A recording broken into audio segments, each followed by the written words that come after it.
El 10 de mayo del año 1995, el penal de la Victoria tembló como nunca antes.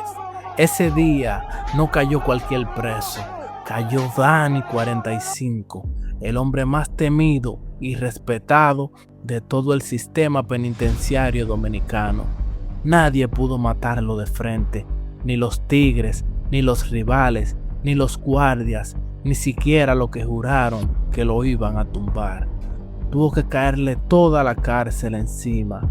Dicen que ese día hasta los pájaros dejaron de cantar dentro de la Victoria.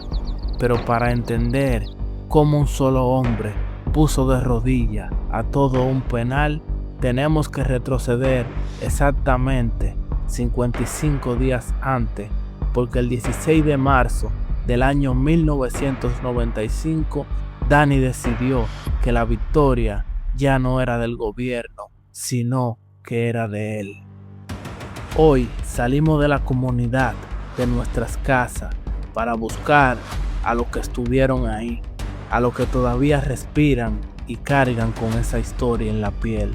Acomódate, porque vas a escuchar cómo un muchacho de la calle se convirtió en el control absoluto de la cárcel de la Victoria.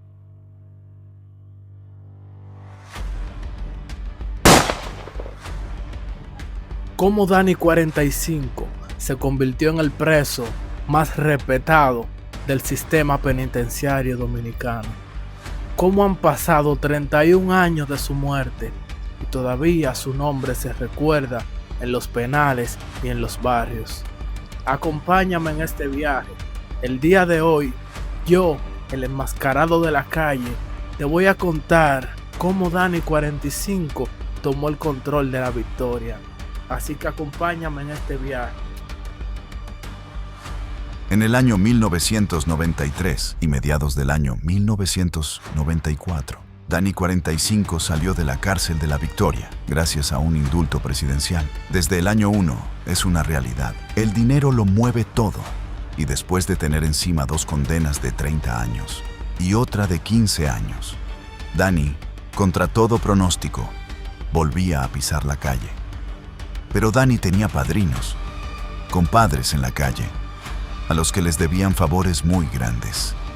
Uno de ellos era alias Papi Nemo. Y es que esta historia viene de atrás. En el año 1981, Dani y Papi compartieron expediente por un caso fuerte, pero Dani no lo vendió. Se echó la culpa y descargó a Papi. Dani cayó preso y Papi se quedó libre en la calle. A su salida de ese problema, Papi decidió cambiar de aire. Usó una jugada maestra de la época. Armó un machete. Así se le decía a los pasaportes falsos en esos tiempos. Con un pasaporte fabricado, salió del país. Hizo una vida entera en los Estados Unidos. Le cortaron las alas y lo deportaron para la República Dominicana. Pero Papi Nemo no era un tipo cualquiera. Era un tigre que se las sabía todas. Había pasado por muchas.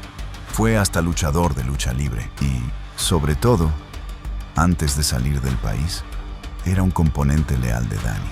Cuando Papi llegó deportado en ese 93, no se quedó de brazos cruzados. Movió todos sus hilos hasta que logró que un alto funcionario del Partido Reformista consiguiera un indulto para Dani. Porque por la plata, baila el mono. Con una condena de tantos años a sus espaldas, Dani recibía el indulto y para finales del año 1993, Dani ya estaba caminando en las calles de Los Mina.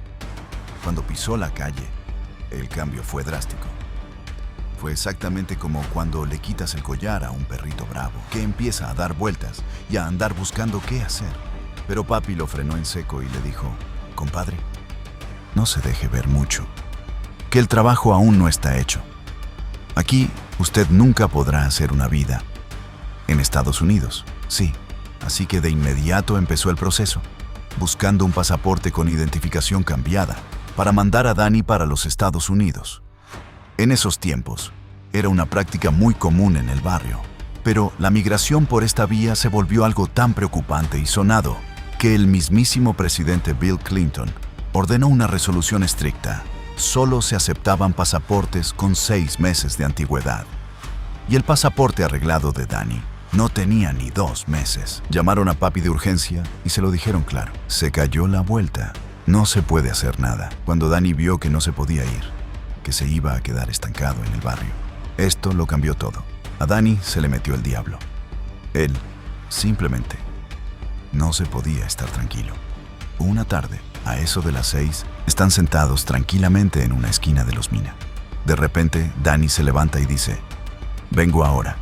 Y 2 horas más tarde, se aparece con un fajo de dinero y sustancias ilícitas envueltas en un mantel. Papi lo mira asombrado y le pregunta: ¿y eso, Dani? No, nada. Toma lo tuyo, le responde frío y se va caminando. Pero no había pasado ni siquiera una hora cuando andaban 2 tiguerones peinando la calle detrás de Dani. Daniel, alias el Chivo, y alias Danilo. Andaban como locos. Ven a papi en la esquina y le dicen: ese Dani nos atracó el punto anoche. Ahí empezó Dani a calentarse de verdad. A los 2 días de ese problema, llegó la querella de una señora del barrio. Dani le había quitado una cadena de oro.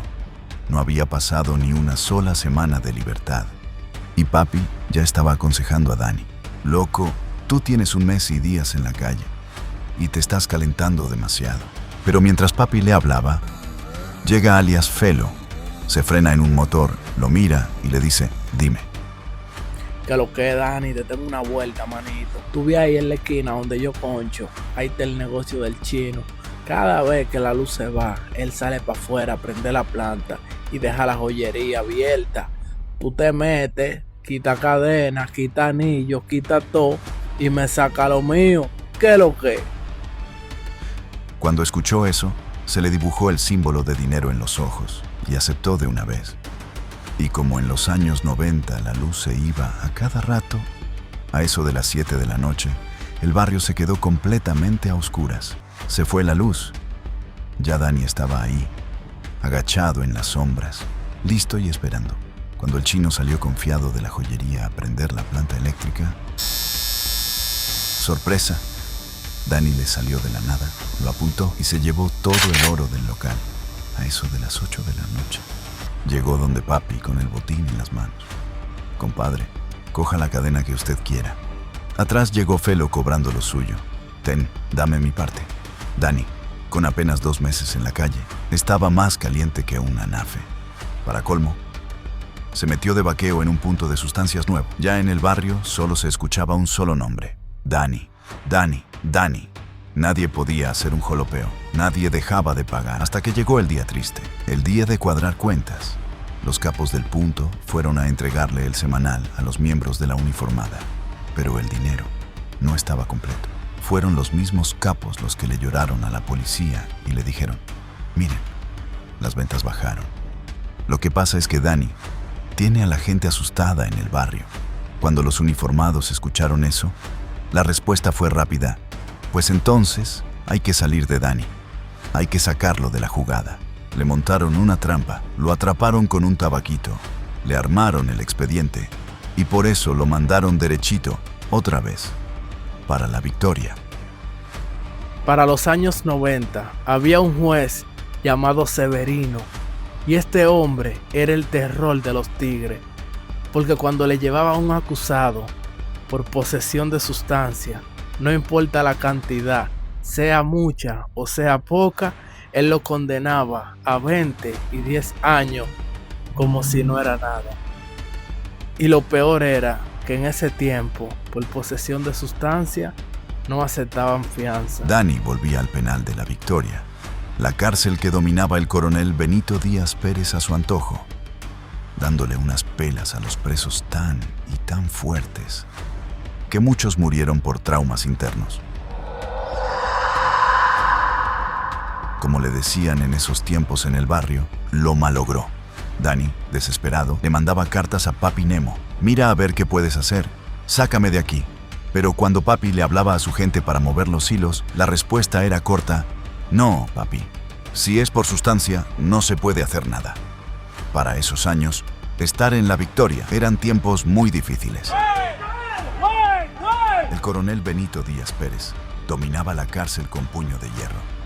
Este hombre tenía una filosofía muy oscura, una frase que repetía siempre: Él decía, el que muere por su país está sirviendo a la patria. En su mente retorcida, él entendía que si hacía sufrir a los presos, estaba sirviendo a la patria. Y es que este coronel era tan poderoso y tan estricto que las personas que trabajaban en la cárcel, los mismos guardias, no podían llegar ni un minuto tarde. De este hombre, ni los vecinos se salvaban. Un día, estaba una pareja de esposos celebrando su boda en una residencia cercana al penal de la Victoria. La boda tenía muchísimos invitados y la música estaba tan alta que llegaba hasta adentro del penal. Eran las 12 de la noche y esa música hacía vibrar las paredes. El coronel, molesto por el ruido, no lo pensó dos veces. Se montó en una patrulla con varios uniformados. Salieron de la cárcel y fueron directo a donde se estaba celebrando la boda. Llegaron al lugar con fusil en mano. Se escuchó un tiro al aire. Todos los invitados se quedaron atónitos. El coronel los miró y les gritó: ¡apaguen la maldita bulla esa! Y de una vez apagaron la bocina. Sacó unas esposas y se las puso en las muñecas al novio, al mismísimo hombre que se estaba casando esa noche, y se lo llevó. Ese pobre hombre pensaba que se iba de luna de miel para un lugar bello y romántico. Lo que él nunca pensó es que amanecería preso en una celda de la Victoria. Lo vino soltando al otro día, casi al mediodía. A este coronel nadie se le salvaba. Cuando Danny volvió a pisar ese infierno, él sabía el problema de este coronel. Pero Danny no se estaba tranquilo. Nunca, recibiendo castigos, pelas inhumanas. Pero Danny nunca se doblegaba. Danny seguía mandando cartas para afuera. Papi, sácame de aquí. Tú estás virado. Ayúdame. Danny, pensando que estaba preso por un tabaquito, por algo tan sencillo, se llenaba de ira. Y toda esa rabia se la desquitaba peleando y pisando a quien sea que se le metiera en el frente, hasta que tuvo un problema con otro preso en el patio de la cárcel. Cuando este coronel era el jefe, era dificilísimo conseguir un cuchillo. Eran muy pocos los que andaban armados. Porque si Díaz Pérez te encontraba un cuchillo, te daba el famoso tripletazo. 3 custodios dándote con un chucho al mismo tiempo. Pero Danny tuvo el problema con ese otro reo y lo cortó en la cara, dejándole un ojo casi perdido. Mandó a sus hombres a buscarlo por toda la cárcel. ¿Para dónde diablos iba a huir? Cuando Díaz Pérez lo atrapó, lo miró de arriba a abajo y le dijo: te tocan 20 latigazos. Y empezaron a contar. 1, 2. Ya Danny estaba tan y tan acostumbrado al dolor que ni siquiera gritaba, aguantaba en silencio. Los demás presos lo miraban y decían: ¿pero cómo es que este tipo aguanta tanto?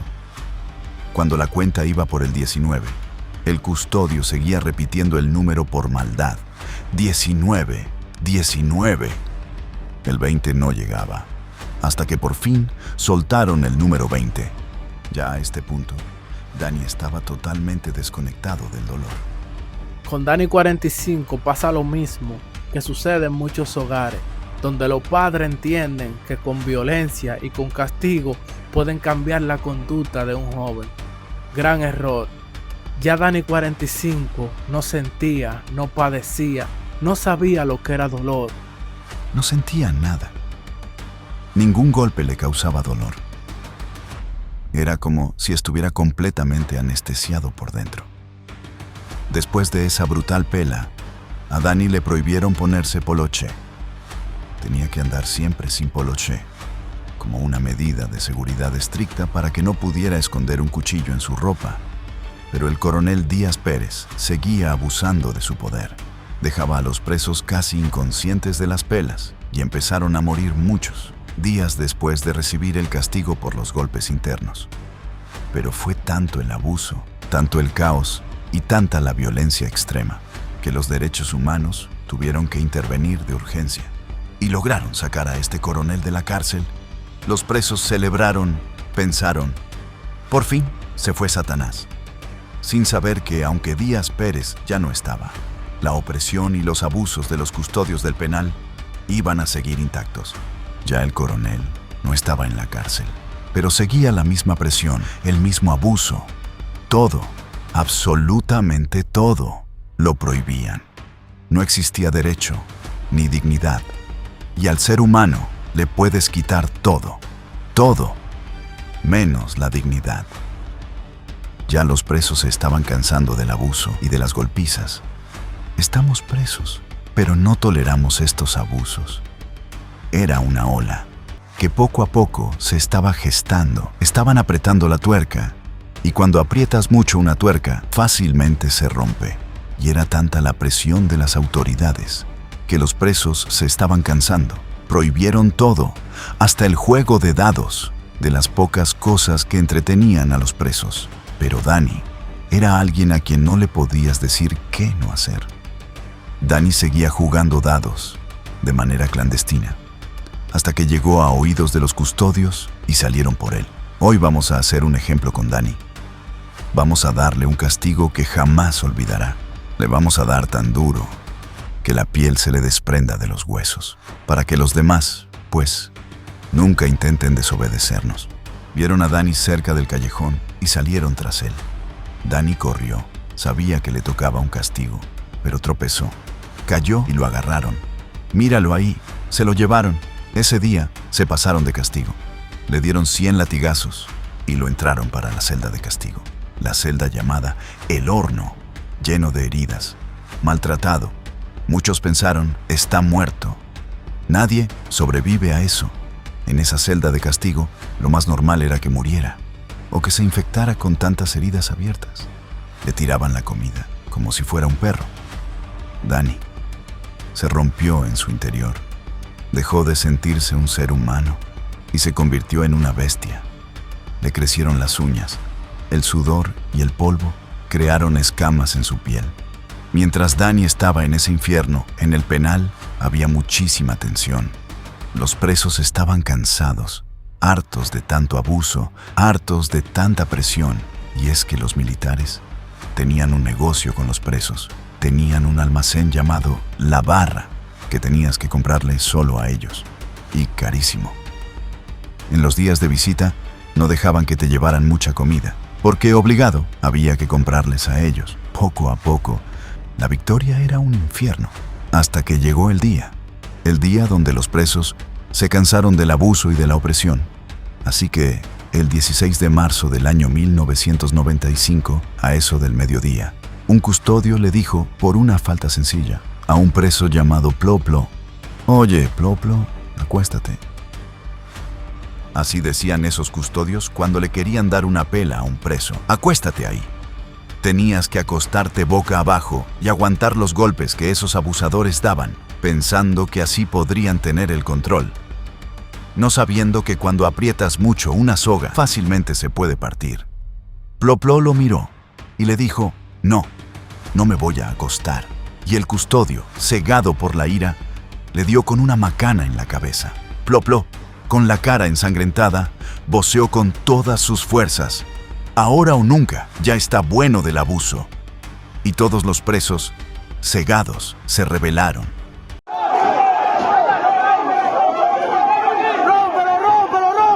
Empezaron a salir de las celdas. Los custodios empezaron a correr. Fueron a la casa de guardia a buscar gas y bombas lacrimógenas para tratar de detener la rebelión. Pero ni eso pudo detener a los presos, que empezaron a salir todos de sus celdas. Empezaron los policías disparando, tratando de que el sonido del plomo los hiciera detenerse. Pero ya estaban cansados, curtidos, hartos de los abusos. Uno de los plomazos le dio a un preso, quitándole la vida al instante. Eso hizo que los presos se levantaran como soldados, listos para la guerra. Dani, desde el horno, escuchaba los disparos, el ruido, los pasos, las bombas, sin saber qué estaba pasando. Dani trataba de mirar por un agujero. Los presos empezaron a voltear la cárcel completa. Aquilito y un grupo de presos empiezan a soltar a los que están en las celdas de castigo. y recuerdan que Dani está en el horno. ¡Hay que sacarlo! ¡Hay que sacarlo! Y van y sacan a Dani de la celda del horno. ¿Te están gustando estas historias? Entonces, ¿qué esperas? Ve al botón del like, dale manito arriba, suscríbete para que no te pierdas ninguna historia. Dani no sabe qué está pasando. Solo ve caos, humo, gritos. Pero eso le gusta. Por fin cayó el abuso. Los presos están revueltos. Pero Dani no sabe quién armó esto. No sabe quién está dirigiendo la revuelta. Le pregunta a uno de los presos que va corriendo: ¿quién está a cargo? ¿Quién armó esto? El preso le dice: no, nadie. No he escuchado a nadie. Y Dani dice: entonces, yo soy el que es. Vamos a esto. Se dio un baño rápido. Se puso ropa porque estaba en ese lugar como un animal. Y salió a comandar la revuelta. Lo primero que hizo fue ir a la carnicería. Y tomó los machetes y cuchillos que estaban ahí. Y empezó a atracar a los presos ricos, a quitarles cadenas, a quitarles anillos, todo lo de valor. Dani fue al almacén donde vendían en las 6 y atracó el almacén. Los sacos de arroz, de azúcar, de todo se apoderó. Puso a la gente de él ahí y advirtió: esos sacos son míos. Ya los conté. Si me falta uno, se las verán conmigo. Dani y su gente entraron a la celda de alias el jefe, un tipo con dinero en la cárcel que prestaba dinero. Él, sabiendo que la tenía de perder, le dijo: Dani, esto no es mío. Esto es de gente que me ponen a prestar. Mira, esos 10,000 pesos están ahí. Chanséame. Dani lo miró y le dijo: te pondré a 2 de los míos ahí para que nadie te quite lo tuyo. Y así empezó el imperio de Dani. Se paró en un lugar alto en la cárcel y tomó la palabra. Hagan silencio, voy a hablar. Silencio. Hoy comienza una nueva era. Hoy todo empieza de cero. Borrón y cuenta nueva. No hay enemigos, no hay deudas. Ya nadie debe. Pero el que coja dinero de ahora en adelante tiene que pagar. Nadie puede robar. Nadie puede andar armado o se las verá conmigo. Y el que rompa la regla lamentará haber nacido. Y así comenzó la nueva era de Dani 45, el control más famoso y más temido del sistema penitenciario dominicano. 31 años han pasado de ese día y todavía hoy su nombre pesa y es nombrado en las calles.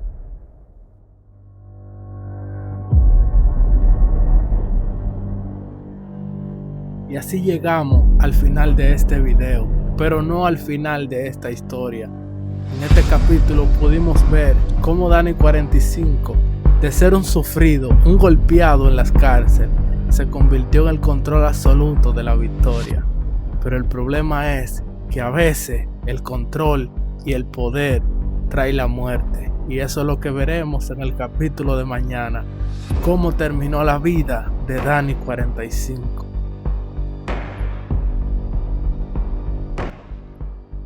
Nosotros hacemos estas historias con mucho amor y dedicación.